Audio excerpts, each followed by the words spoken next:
오늘 이 시간은 창세기 12장 1절부터 8절까지 믿음의 조상이라는 제목을 가지고 하나님의 말씀을 나누려고 합니다. 1절부터 8절까지 말씀 제가 한 절 읽고 여러분들 한 절 읽고 교독해서 우리 하나님의 말씀을 읽도록 하겠습니다. 제가 먼저 읽을게요. 여호와께서 아브라함에게 이르시되 너는 너의 고향과 친척과 아버지의 집을 떠나 내가 내게 보여줄 땅으로 가라. 내가 너로 큰 민족을 이루고 내게 복을 주어 내 이름을 창대하게 하리니 너는 복이 될지라. 너를 축복하는 자에게는 내가 복을 내리고 너를 저주하는 자에게는 내가 저주하리니 땅의 모든 족속이 너로 말미암아 복을 얻을 것이니라 하신지라. 이에 아브라함이 여호와의 말씀을 따라갔고 롯도 그와 함께 갔으며 아브라함이 하란을 떠날 때에 75세였더라. 아브라함이 그야의 사레와 조카 롯과 하란에서 모든 소유와 얻은 사람들을 이끌고 가나안 땅으로 가려고 떠나서 마침내 가나안 땅에 들어갔더라. 아브라함이 그 땅을 지나 세겜 땅 고레 상수 땅을 이르니 그때 가나안 사람이 그 땅에 거주하였더라. 여호와께서 아브라함에게 나타나 이르시되 내가 이 땅을 내 자손에게 주리라 하신지라. 자기에게 나타나신 여호와께 그가 그곳에서 제단을 쌓고 거기서 베델 동쪽 산으로 옮겨 장막을 치니 서쪽은 베델이요 동쪽은 아이라. 그가 그곳에서 여호와께 제단을 쌓고 여호와의 이름을 부르더니. 아멘 아멘. 오늘 이 시간에는 우리가 이제 믿음의 조상이라고 부르는 그 아브라함, 그 믿음의 사람, 정말 모든 사람이 다 그렇게 믿음의 사람이라고 인정하는 그 아브라함이 어떻게 그 믿음의 사람, 믿음의 조상이 될 수 있었는지를 이 본문 말씀을 통해 한번 살펴보려고 합니다. 이 본문 이제 1절을 보면은 하나님께서 어느 날 갑자기 아브라함을 찾아오셔서 그의 고향과 친척과 아비의 집을 떠나라고 그렇게 말씀하시는 것을 보게 되는데요. 근데 사실 이 말씀을 이렇게 보면서 우리에게 들어야 되는 질문이 있다면 그것은 도대체 이 아브라함이 누구길래 갑자기 하나님께서 그를 찾아와서 이런 말씀을 하셨을까? 아브라함이 어떤 사람이었길래 하나님께서는 그렇게 갑자기 어느 날 찾아오셔서는 그렇게 우레와 같은 음성으로 너는 여기 지금 네가 거하고 있는 그곳을 떠나라고 말씀하셨을까? 자, 우리가 이 아브라함이라는 사람에 대해서 얻을 수 있는 정보는 그 바로 앞에 있는 이제 11장 후반부에 있는 내용이 전부입니다. 자, 그래서 먼저 11장 27절 말씀을 보면 데라의 족보는 이러하니라. 데라는 아브람과 나홀과 하란을 낳고 하란은 롯을 낳았으며. 자, 이제 먼저 이 우리가 잘 알고 있는 아브라함이라는 사람의 본명은 아브람이었다라는 이제 그 사실을 여기서 이제 볼 수가 있게 되고, 그리고 이 아브람의 아버지는 데라이며 그에게는 이제 두 명의 형제가 있었음을 보게 됩니다. 아브람에게는 나홀과 하란이라는 두 명의 형제가 있었다. 자, 그리고 이제 그 다음 절에 보면 그 형제 하란이 먼저 죽었다. 자, 그리고 나서 그 다음 절이 얘기하는 것은 아브라함에게는 아내가 있었는데 그의 이름은 사레였고, 그러나 이제 사레가 임신하지 못했기 때문에 아브라함에겐 자식이 없었다. 자, 그렇게 해서 30절에 사레는 임신하지 못함으로 자식이 없었더라. 자, 그리고 나서 이제 그 다음 절이 기록하는 것은 아브라함의 아버지 데라가 이제 어느 날 자신의 아들인 그 아브람과 그의 아내 사레, 그리고 이제 아버지를 잃은 롯을 데리고 갈대아 우르를 떠나 이제 가나안 땅으로 가는 길에 하란이라는 도시에 이제 잠시 머물렀는데, 그곳에 머무르는 동안 아브라함의 아버지 데라가 그 땅에서 죽게 되었다는 사실을 이제 알게 됩니다. 자, 결국 우리가 아브라함에 대해서 알 수 있는 그 사실, 그것은 이제 몇 가지가 있는데, 그냥 그의 이름은 원래 이름은 아브람이었다. 그리고 그에게 아버지가 있었지만 가나안 땅으로 가는 길에 하란에서 그의 아버지가 죽었으며, 또 그에게 있던 두 형제 중 한 사람도 죽었기에 그 죽은 형제의 아들인 롯을, 그 조카를 아브라함이 책임지고 있었다. 자, 그리고 그에게 아내가 있었지만 자식은 없었다. 자, 이것이 우리가 아브라함에 대해서 알 수 있는 정보입니다. 그러니까 이것에 대해서만 얘기를 하고 있어서, 이 앞에 이제 창세기 앞에 이제 나오는 또 유명한 인물 중에 노아의 경우를 보면 성경은 말합니다. 그는 의인이었고 당대의 완전한 자였고 하나님과 동행하는 자였다라고 그렇게 그에 대해서 설명하고 있지만, 아브라함의 경우는 전혀 그렇지 않습니다. 그러니까 노아를 하나님께서 어느 날 찾아오셔서 그를 지목해서 그에게 말씀하신 이유까지는 이해가 되는데, 아브라함의 경우는 전혀 그렇지가 않다는 것이죠. 하나님과 아브라함이 어떤 관계를 맺고 있었다, 이런 내용이 없습니다. 노아는 하나님과 동행하였다. 그러니까 하나님께서 당연히 그를 찾아오셔서 말씀하실 수 있는데, 아브라함은 전혀 앞에 이 11장에 있는 내용을 보면 하나님과 어떤 관계에 있었다라는 내용이 없는데 그를 찾아와서 말씀하셨다는 것입니다. 자, 여기에 더불어 여호수아서를 보면 한 가지 정보를 우리에게 더 제공하고 있습니다. 여호수아서 24장 2절에 여호와가 모든 백성에게 이르되 이스라엘 하나님 여호와께서 이같이 말씀하시기를 옛적에 너희의 조상들 곧 아브라함의 아버지 나홀의 아버지 데라가 강 저쪽에 거주하여 다른 신들을 섬겼으나, 지금 이 말씀을 보면서 어떤 경우에는 그 아브라함의 아버지 데라만 강 저쪽에 거주할 때 다른 신을 섬기는, 우상을 섬기는 사람이었다라는 그런 말을 생각을 하는데, 그렇지 않습니다. 여기 뭐라 그래요? 옛적에 너희의 조상들, 그 너희의 조상들이라는 말은 이미 아브라함의 아버지 데라의 그 가족들, 그 모든 그 가족들이, 그 가족 구성원들이 다 다른 신들을 섬기고 있었고, 거기에는 아브라함도 포함이 되어 있었다는 말입니다. 자, 그래서 이제 불어에 보면은 밑에 보면은 Il servait d'autres dieux, 그러니까 그들이 모두 다 함께 다른 신들을 섬기고 있었다라는 것을 그렇게 나타내고 있었습니다. 자, 그러니까 아브라함도 다른 신을 섬기고 있었던 사람, 우상을 섬기고 있었던 사람임을 의미합니다. 자, 그런데 그런 아브라함을 찾아오셔서는 하시는 말씀이 너는 너의 본토, 친척, 아버지의 집을 떠나 내가 내게 지시할 땅으로 가라는 그런 말씀을 하십니다. 하나님께서 이렇게 말씀하신 이유가, 제가 지금까지 설명해 드린 이유를 볼 때 왜 하나님께서 그를 찾아오셔서 이렇게 말씀하셨을까 대략 짐작이 갈 수가 있습니다. 왜냐하면 지금 이 말씀은 너는 지금 다른 신들을 섬기고 있는, 다른 우상들을 섬기고 있는 그 너의 고향과 너의 친척들과 너의 아버지의 집을 떠나야 한다라는 그 말씀이었습니다. 그러니까 이 말씀은 어떻게 보면 아브라함에게만 주시는 말씀이 아니라 오늘날 하나님을 믿지 않고 다른 신들을, 그냥 있지도 존재하지도 않는 가짜 신들을 믿고 섬기고 따르고 있는 자들을 향해 하나님께서 하시는 말씀입니다. 왜냐하면 하나님께서는 그 아브라함이 자신의 품으로 돌아오기를 원하셨기 때문에 그 탕자의 이야기, 그 아들을 기다리는 그 아버지의 심정이 바로 이 아브라함을 기다리고 계셨던 하나님 아버지의 심정이었던 것입니다. 자, 다른 신들을 섬기고 있는 이제는 그런 환경에서 벗어나 이제는 내가 내게 보여줄 땅으로 가라는 말씀을 주시며, 이제는 더 이상 다른 신들을 따르는 삶, 다른 신들을 의지하는 삶, 다른 신들을 믿는 삶을 떠나서 오직 살아계시며 유일하신 여호와 하나님 한 분만을 따르고 의지하고 믿는 삶을 살기를 원하셨던 것입니다. 자, 하나님께서 그래서 아브라함에게 명확하게 너는 어디로 가라라고 말씀을 하시지 않고 내가 내게 보여줄 땅, 내가 너한테 보여줄 거니까 일단은 떠나라는 그 말씀을 하실 때에는 하나님만 전적으로 의지하고 하나님만 전적으로 신뢰하고 나아갈 것을 말씀하신 것입니다.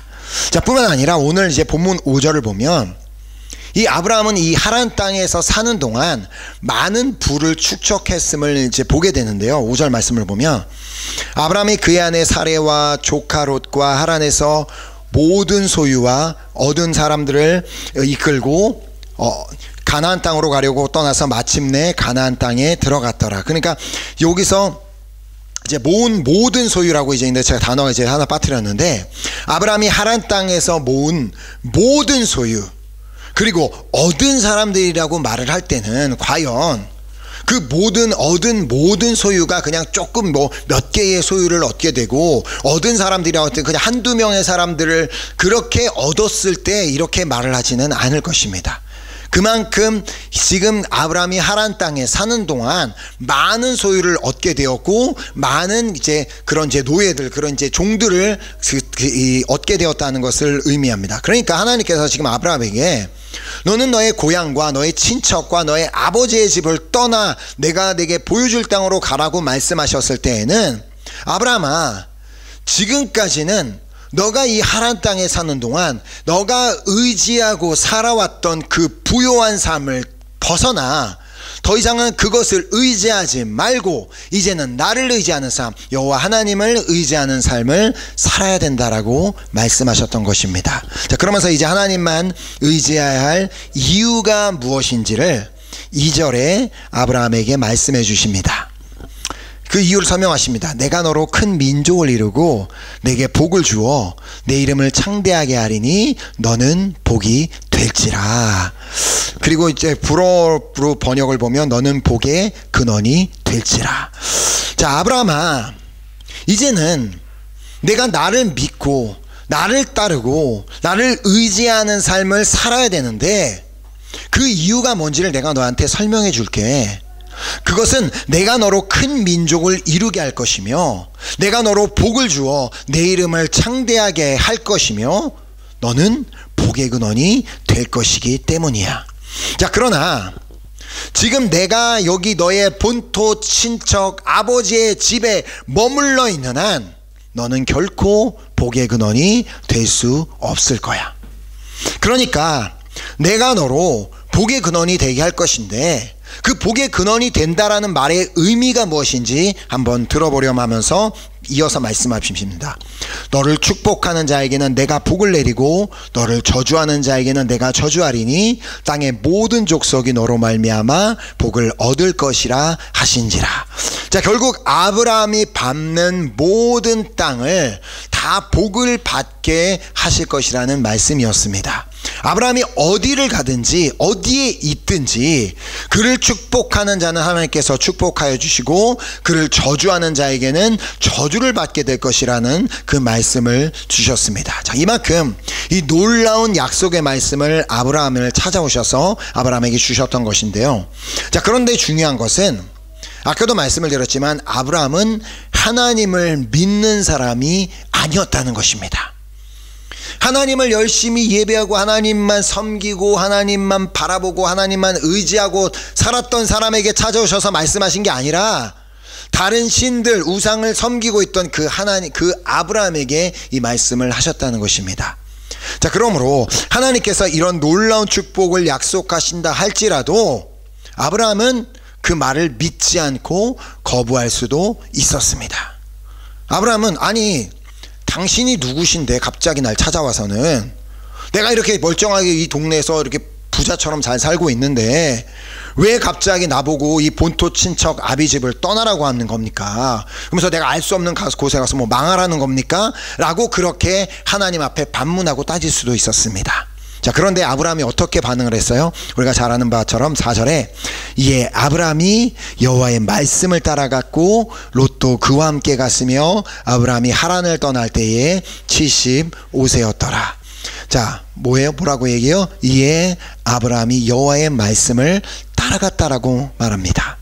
자, 그런데 여기서 중요한 것은 어떻게 아브라함이 그 하나님의 말씀을 한번 들었다고 자신의 본토 친척 아버지의 집을 떠날 수가 있었냐는 것입니다. 조금 전에도 말씀을 드렸듯이 그는 본래 하나님을 믿지 않는 사람이었는데, 다른 신들을 섬기던 사람이었는데 갑자기 어디서 이런 믿음이 생겨나서 그냥 자기가 가진 모든 것을 가지고 떠날 수가 있었냐는 것입니다. 이 아브라함의 믿음을 설명해 주는 말씀이 로마서에 기록되어 있습니다. 아주 우리가 잘 알고 있는 말씀이죠. 그러므로 믿음은 들음에서 나며 들음은 그리스도의 말씀으로 말미암았느니라. 아브라함의 믿음이 언제 생겨났다고요? 하나님의 음성을 들었을 때 그의 안에 믿음이 생겨나게 되었습니다. 하나님이 그에게 믿음을 주셨다는 것이죠. 자, 그리스도의 말씀이 곧 하나님의 말씀, 뭐 그리스도의 말씀이 따로 있고 하나님의 말씀이 따로 있는 게 아니라 그분은 삼위일체 하나님, 그러니까 하나님이 말씀하시고 예수님이 말씀하시고 성령님이 말씀하시는 거 결국 한 분이, 똑같은 분이 말씀하시는 것이기 때문에 하나님께서 아브라함을 찾아오셔서 갑자기 어느 날 그에게 말씀하셨을 때 그 하나님의 음성을 듣는 그날 그의 안에 믿음이 들어오게 된 것입니다.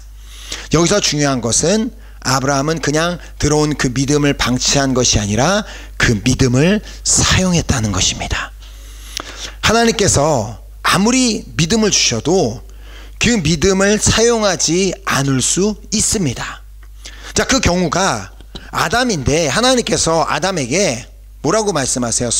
너가 선악과를 먹는 날에는 정령 죽으리라고 분명히 말씀하셨지만 아브라함은 그 말을 믿지 않았기 때문에 하나님께서 정령 죽으리라, 그래요? 그럼 정말 안 되겠네라고 믿은 게 아니라 믿지 않았기 때문에 그는 선악과를 따먹을 수가 있었던 것입니다.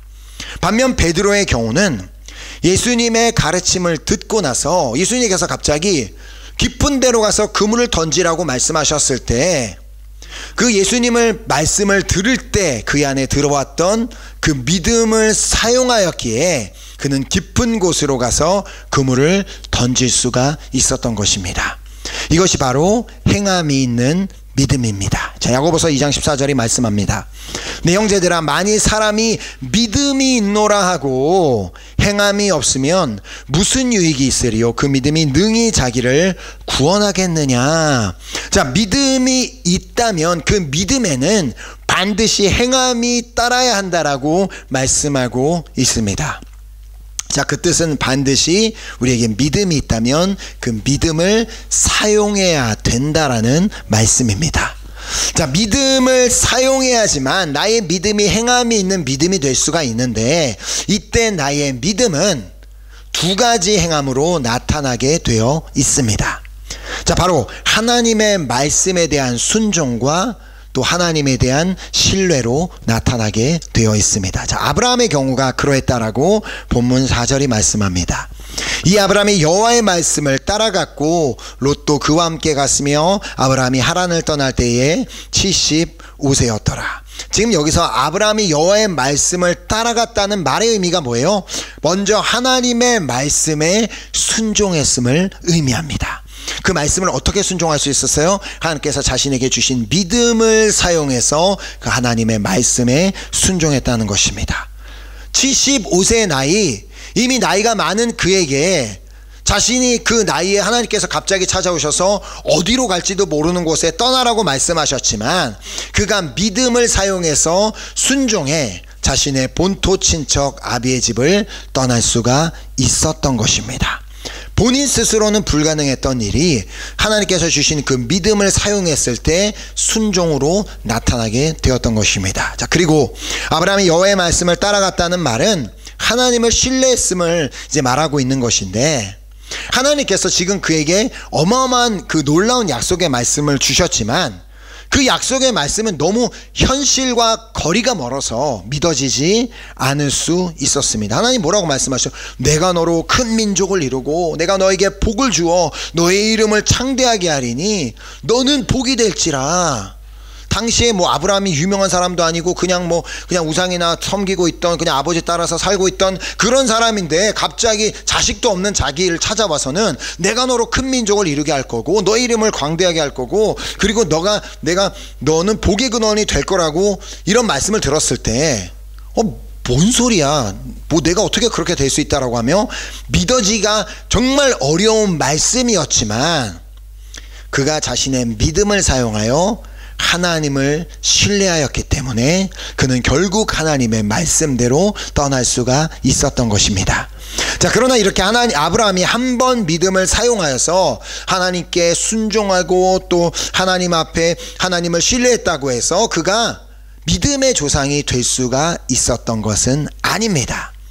그가 믿음의 조상이 될 수 있었던 이유는 그가 계속해서 자신에게 있는 믿음을 사용하였기 때문인데 그가 이렇게 믿음을 계속해서 사용할 수 있었던 배경이 무엇이었는지를 오늘 본문에서 발견하게 됩니다. 자, 본문 먼저 6절을 보면 아브라함이 그 땅을 지나 세겜 땅 모래 상수리 나무에 이르니 그때 가나안 사람이 그 땅에 거주하였더라. 자, 이제 그 땅을 지나갔다는 이제 그 땅은 이제 가나안 땅을 지나갔다는 말인데, 그리고 이제 그가 그 세겜 땅 모래 상수리 나무에 이르렀을 때 하나님께서 이제 그 가나안 땅에 이제 도착했을 때 하나님께서 다시 아브라함에게 나타나서 다음 7절에 말씀하십니다. 여호와께서 아브라함에게 나타나 이르시되 내가 이 땅을 내 자손에게 주리라 하신지라. 자기에게 나타나신 여호와께 그가 그곳에서 제단을 쌓고. 자, 아브라함이 일단은 이제 하나님의 말씀에 순종해서 떠나서 아브라함 이제 가나안 땅에 도착하기는 했지만 하나님께서 내가 이 땅을 내 자손에게 주리라, 이 가나안 땅을 네 자손에게 주리라는 이 말씀을 그냥 그대로 받아들이기는 쉽지만은 않았을 것입니다. 자, 눈으로 보기 전에는, 막상 가나안 땅에 아직 오기 전에는 뭐 그 땅 하나님께서 주실 수도 있겠지라고 생각할 수도 있지만, 막상 가나안 땅에 와서 그곳에 살고 있는 사람들 또 그리고 그 환경을 봤을 때는 이걸 주실 수 있을까라는 그 마음이 흔들릴 수가 있었다는 것입니다. 자, 그래서 아브라함은 그곳에서 뭘 했어요?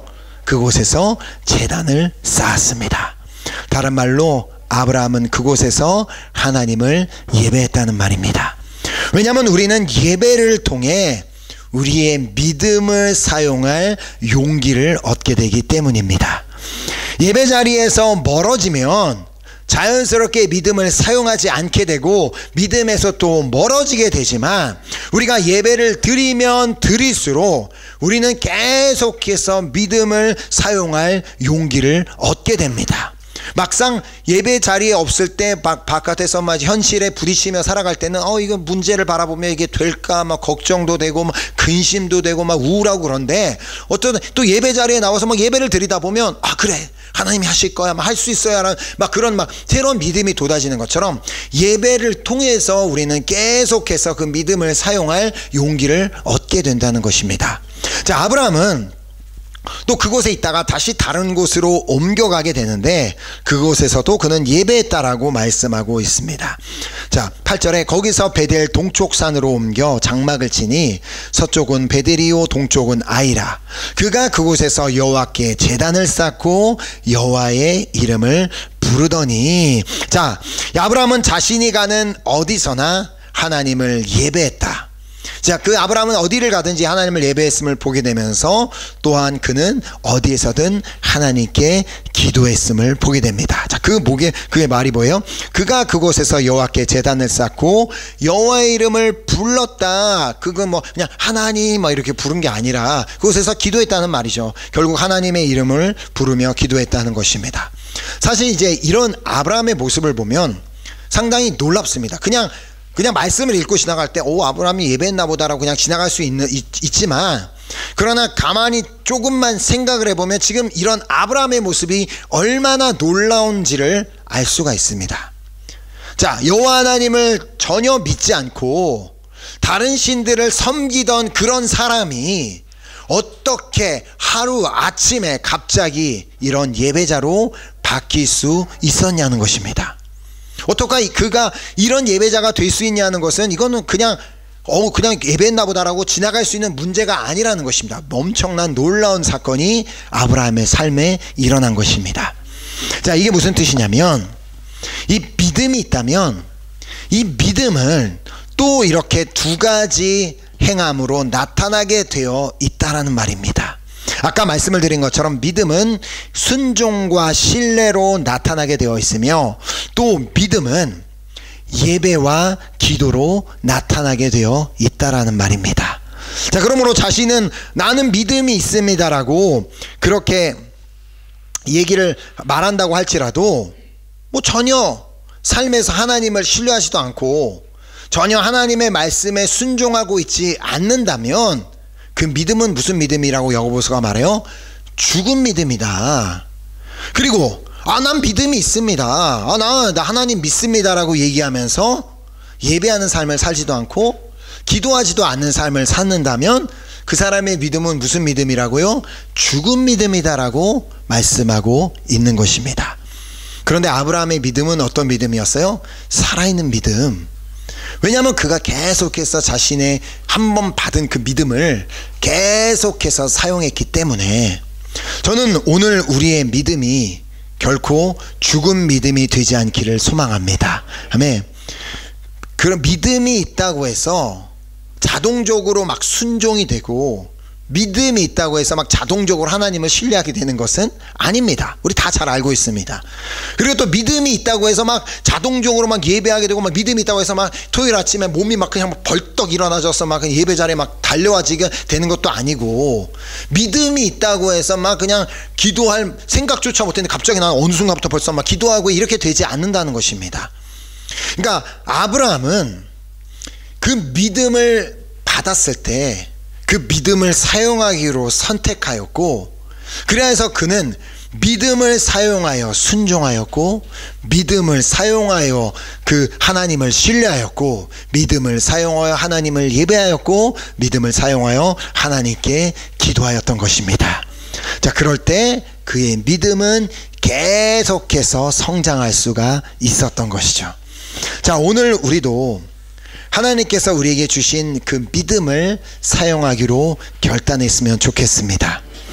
아브라함이 계속해서 그 믿음을 사용했기 때문에 그의 믿음이 자라나서 결국에는 그가 100세에 얻은 그 아들 이삭을 제물로 바치라고 할 때, 일반적인 사람이라면 하나님 앞에 노발대발하면서 뭔 소리를 하는 거냐고, 말도 안 되는 소리 하지 말라고 할 수 있는데, 아무 말 없이 그가 아들을 데리고 산으로 가서 그 아들을 이제 제물로 삼을 그 행동까지 했던 이유는, 그가 그 순간까지 계속해서 믿음을 사용하면서 그 걸어가는 아들과 함께 걸어가는 그 순간에도 믿음으로 하나님 앞에 계속 순종했고, 믿음으로 계속해서 하나님을 신뢰했고, 믿음으로 하나님을 예배하려고 했고, 믿음으로 하나님 앞에 기도하려고 했기 때문에 결국 그가 그곳까지 올라갈 수가 있었던 것입니다.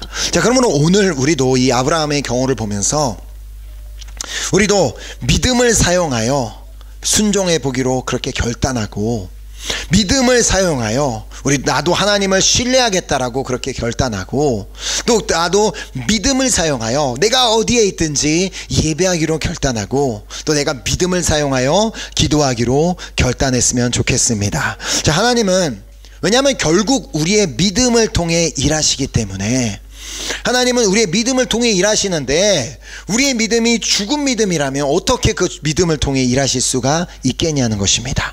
자, 그러나 우리의 믿음이 행함이 있는 믿음이 된다면, 하나님을 향한 순종과 신뢰와 예배와 기도가 있는 그 믿음이 된다면, 하나님께서는 우리의 믿음을 통하여 반드시 일하여 주신 줄 믿습니다. 자, 아브라함이 믿음을 사용하였을 때 그가 무엇이 되었어요? 하나님의 약속대로 그가 하나님의 그 축복의 통로가 되었고, 또 그가 믿음을 사용했을 때 그가 믿음의 조상이 될 수 있었던 것처럼, 오늘 이 자리에 모인 우리 모두도 우리가 계속해서 믿음을 사용함으로 말미암아 이 시대에 축복의 통로가 될 수 있기를 간절히 소망하며 축복합니다. 아멘. 그래서 우리가 믿음, 그 축복의 통로가 되어서 하나님께서 아브라함에게 주셨던 말씀처럼, 너를 축복하는 자에게는 내가 복을 내리고 너를 저주하는 자에게는 내가 저주를 내린다는 그 말씀처럼, 하나님, 오늘 내가 정말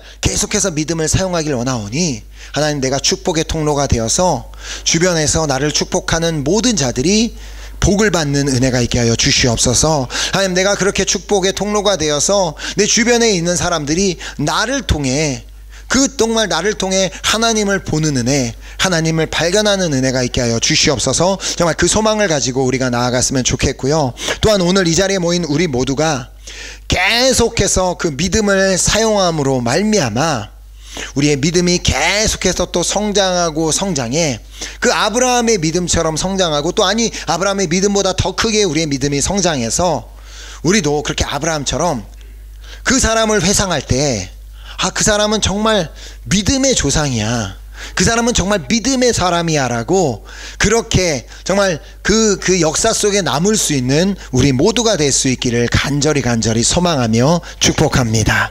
정말 아브라함이 하루아침에 그냥 믿음의 조상이 될 수가 있었던 것이 아닙니다. 비록 그가 정말 그 어떠한 환경에서 그가 자라왔고 어떠한 삶을 살아왔는지 우리는 볼 수 있지만 그의 삶이 하나님을 만나기 전까지, 그에게 믿음이 생기기 전까지 자녀가 없는 삶은 당시에 그냥 저주받은 삶이나 똑같았습니다. 그리고 아내가 있지만 그 아내가 자식도 없고, 그리고 막 그냥 우상을 섬기던 그의 삶이 어땠을지는 뭐 성경이 기록하지 않아도 대충 짐작을 할 수가 있는데, 그러나 그가 그 75세 나이에 하나님을 만나고 그 믿음을 받은 뒤 그가 그때부터 믿음을 사용하기 시작했을 때 그가 결국에는 축복의 통로가 되었고 믿음의 조상이 되었던 것처럼 우리에도 시와 때가 없는 줄 믿습니다. 우리가 지금부터라도 그 믿음을 사용하여 계속해서 또 순종하고 신뢰하고 예배하고 기도하며 나아가면 오늘 이 시대에도 우리 모두가 정말 하나님의 그 축복의 통로가 될 수 있을 줄 믿습니다. 자, 우리 모두도 정말 믿음의 사람, 또 믿음의 조상으로 세워지게 될 줄 믿습니다. 아멘. 이 시간 우리 함께 같이 찬양하고 우리 결단하는 기도하는 시간 갖도록 하겠습니다.